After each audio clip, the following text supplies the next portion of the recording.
Hello everyone, स्वागत है आप सभी का फिर से हमारे एक और नए वीडियो में। और आज के इस हम कमाल के वीडियो में सीखने वाले हैं प्रॉफिट एंड लॉस, मतलब लाभ एवं हानि। जो आप जानते हो ये जो चैप्टर है कि ये कितना इम्पॉर्टेंट होता है हमारे कॉम्पिटिटिव लेवल एग्जामिनेशन के पॉइंट ऑफ व्यू से।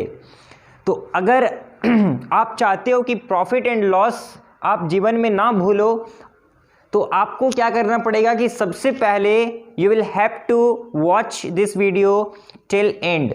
आपको इस वीडियो को एंड तक ज़रूर देखना चाहिए।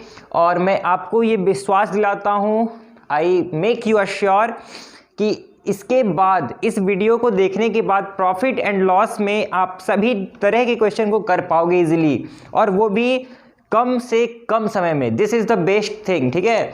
ये जो है बेस्ट पार्ट क्या है कि मिनिमम टाइम में आप मतलब 5 से 6 सेकेंड, मैक्सिमम 6 सेकेंड तक आप इसको इजीली कर पाओगे।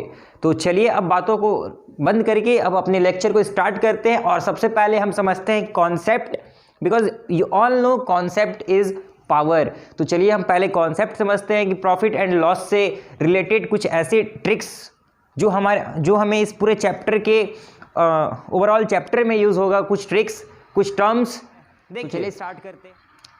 सबसे पहले तो आप ये समझिए प्रॉफिट एंड लॉस होता क्या है।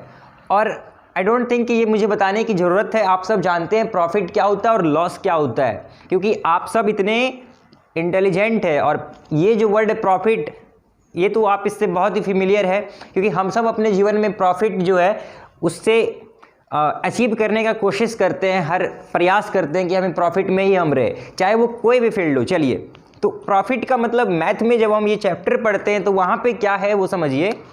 इस सिचुएशन के लिए इस प्रॉफिट का मतलब बस इतना सा है कि कोई भी वस्तु, ठीक है, कोई भी वस्तु, कोई भी सामान जब हम खरीदें और जब हम उसे फिर से बेचें, ठीक है, मतलब जब हम परचेज़ करते हैं और उसके बाद अगर हम सेल करें, तो जितने में हमने परचेज़ किया अगर उससे अधिक कीमत में हम उसे बेच पाते हैं, तो जितने अधिक कीमत पे हमने बेचा वो कहलाता है प्रॉफिट, ठीक है। प्रॉफिट क्या उसका मतलब हो गया, ये आप समझ गए कि मान लीजिए मैंने एक ये बॉल है मेरे पास, ठीक, एक बॉल है जिसे मैंने ख़रीदा 100 रुपीज़ में। अगर मैंने इसे 100 रुपीज़ में ख़रीदा है, ये इसका कॉस्ट प्राइस कहलाएगा। This is called cost price. And if I से यू, अगर मैं इसे सेल करना चाहूँ और जब मैं इसे सेल करता हूँ, मान लेते हैं कि मैंने इसे सेल किया 120 रुपीज़ में, तो इसका जो सेलिंग प्राइस होगा, it's selling price would be, selling price कितना है 120। तो यहाँ से देखिए आप, हमने जो है इस बॉल को खरीदे कितने में थे, हमने इस बॉल को कितने में खरीदा था 100 रुपीज़ में, ठीक। लेकिन जब हमने इसे बेचा, जब सेल किया तो 120 में किया सेल, तो ज़्यादा हमें कितना मिला, कितने पैसे जो है, कितने हमें प्रॉफिट हुए, कितने रुपए हमने प्रॉफिट यहाँ से अर्न किया। तो आप सिंपली 120 से जब 100 लेस कर देंगे तो यहाँ से हमारा 20 रुपीज़ जो है वो प्रॉफिट निकल के आ जाएगा, ठीक है। तो प्रॉफिट का बस इतना ही सा मतलब है कि सीपी मतलब कॉस्ट प्राइस जो भी है, अगर एसपी उससे ज़्यादा होगा तो हमें वी ऑलवेज गेन प्रॉफिट, ठीक है। कि कॉस्ट प्राइस से अगर सेलिंग प्राइस, सीपी से अगर एसपी अधिक है तो वी ऑलवेज गेन। और अगर हम उसको रिवर्स कर दें, कभी कभी क्या होता है क्वेश्चन में, हमें अब जरूरी नहीं तो हर बार प्रॉफिट हो जाए, हो सकता है कई बार हम लॉस में चले जाते हैं, ठीक है। जैसे हर्षद मेहता जैसे लोगों की वजह से लॉस में भी चला जाता है बहुत सारा चीज़। तो यहाँ पे कभी कभी क्या होगा कि एसपी बड़ा ना होकर सीपी बड़ा हो जाएगा और एसपी छोटा हो जाएगा। What does it mean students? It's only mean कि एसपी जो होगा अगर वो बड़ा होता है तो आपको ये समझ जाना है कि यहाँ पे जो है ये तो फिक्स है कि लॉस ही होगा, ठीक है। जैसे अभी हम इसको उल्टा कर देते हैं। अब मैं आपसे कहता हूँ कि हमने जो है किसी बॉल को परचेज़ किया 150 रुपीज़ में, कोई भी चीज़ समझ लीजिए, कोई भी ये चीज़ है, और जब हमने इसे बेचा, सेलिंग प्राइस जो है वो रहा 120, ठीक है। सीपी था 150 रुपीज़ एंड एसपी कितना है 120 है, मतलब जितने में हमने परचेज़ किया, जब हमने बेचने को सोचा तो हमें 30 रुपीज़ नुकसान हुआ। इट मीन्स आप यहाँ पे देखिए लॉस हो रहा है, लॉस हो रहा है। तो यहाँ पे लॉस अगर हो रहा है, हम कैसे इसको फाइंड आउट कर सकते हैं? तो आप सिंपली क्या करेंगे कि 150 से 120 रुपीज़ हम लेस कर देंगे, तो 30 रुपीज़ का जो हमें है लॉस निकल कर आ जाएगा। ठीक है, तो मैं बस आपको इतना सा कहना चाहता हूँ कि कभी भी क्वेश्चन में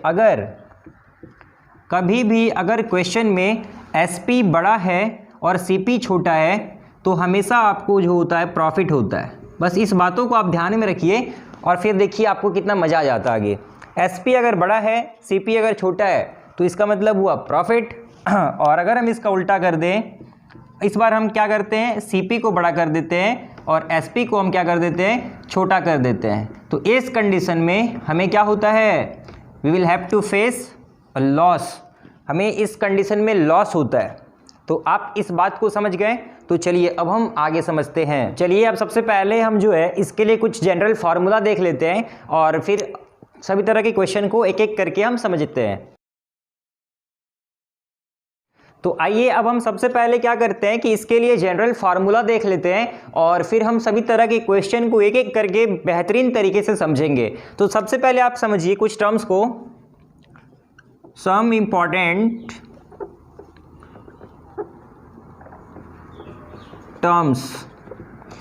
तो देखिए सबसे पहले इंपॉर्टेंट टर्म्स क्या क्या होता है इस चैप्टर के लिए आपके लिए। देखिए एक तो है कॉस्ट प्राइस, कॉस्ट प्राइस। ठीक है, कॉस्ट प्राइस का क्या मतलब होता है, हिंदी में कहते हैं क्रय मूल्य।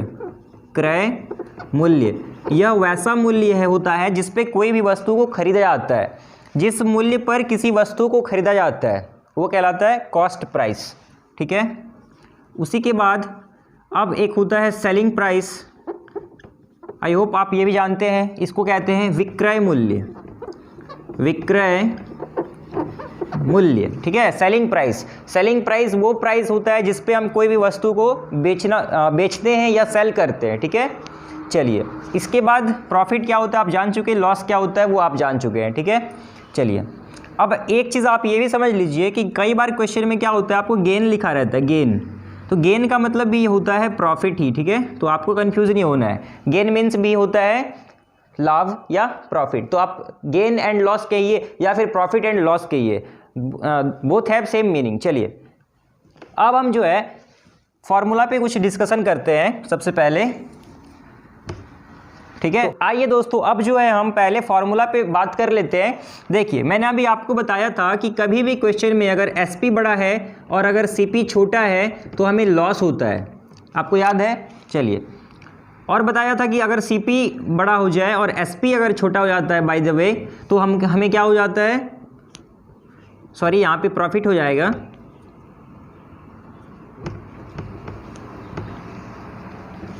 तो दोस्तों अभी मैंने आपको बताया था कि अगर क्वेश्चन में SP बड़ा हो जाता है और CP छोटा है तो हमें क्या होता है, प्रॉफिट होता है या गेन होता है। ठीक है, और CP अगर बड़ा हो जाए और SP छोटा हो जाता है तो हमें लॉस होता है। ये आप जान चुके हैं। अब आइए फार्मूला पे बात करते हैं। ठीक है, तो सबसे पहला फार्मूला और सबसे बेसिक फार्मूला जो इस चैप्टर में आपको ऑल ओवर काम आने वाला है, तो पहला होता है प्रॉफिट के लिए। ठीक है, कि प्रॉफिट के लिए फार्मूला हम क्या होता है वो देख लीजिए। प्रॉफिट निकालने के लिए SP बड़ा होगा, CP छोटा होगा, तो SP से हम CP को घटाकर निकाल सकते हैं। SP minus CP, selling price minus cost price. Profit का फार्मूला बनता है लाभ बराबर विक्रय मूल्य माइनस क्रय मूल्य। ठीक है, चलिए अभी दूसरा देख लेते हैं। दूसरा भी हमने अभी निकाला था लॉस, तो लॉस के लिए क्या हो जाएगा, इसी को ही हम उल्टा कर देते हैं तो हो जाएगा cost price minus selling price. मतलब क्रय मूल्य से हम विक्रय मूल्य को घटाकर लॉस जान सकते हैं। ठीक है, चलिए अभी देखिए, अभी और कुछ हम फार्मूला भी आपको दे देते हैं। सबसे पहले आप दो फार्मूला याद रखिए, एक CP के लिए और एक जो है SP के लिए। अगर ये दो आप फार्मूला जो भी मैं यहाँ पे लिखने वाला हूँ, अगर आप इसे याद कर लेते हो तो मैं आपको ये बताना चाहूँगा कि आप चाहे डिस्काउंट चैप्टर पढ़ो या फिर आप परसेंटेज चैप्टर पढ़ो। ठीक है, तो बहुत सारे ऐसे चैप्टर्स हैं जो ये दो फार्मूला से सॉल्व हो जाता है कई तरह के सवाल। तो देखिए अगर देखिए क्वेश्चन में कई बार क्या होता है, अगर आपको CP निकालना है और अगर SP दिया गया होता है तो CP के लिए हम लिखते हैं SP इंटू 100 और 100 प्लस प्रॉफिट। ठीक है, ये एक छोटा सा फार्मूला है। अगर क्वेश्चन में SP दिया गया है और प्रॉफिट हो रहा है तो CP निकालने के लिए हमारे पास ये फार्मूला है SP into 100 by 100 plus profit. ठीक है, और बाय द वे अगर लॉस हो रहा है क्वेश्चन में तो यहाँ पे आप माइनस लॉस कर देंगे। ठीक है, इसी में आप यहाँ पे माइनस लॉस कर देंगे। और अगर आपको SP निकालने का नीड है और आपके पास CP दे रखा है तो आप सिमिलरली क्या करेंगे, 100 प्लस प्रॉफिट या लॉस ऐसे लिख देते हैं,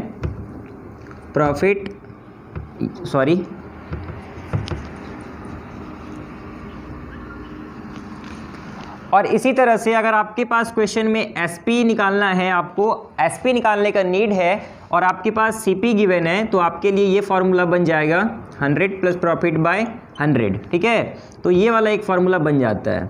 चलिए, लेकिन इसमें भी अगर आपको लॉस दिया रहे तो क्या होगा, SP निकालना है, CP दिया गया है और लॉस हो रहा है क्वेश्चन में, तो आप क्या करेंगे, SP is equal to CP into 100 minus loss by 100। देखिए इन दोनों में उल्टा है, CP निकालना है तो 100 प्लस P जो है वो नीचे, और अगर SP निकालना है तो फिर 100 प्लस P ऊपर की ओर होता है।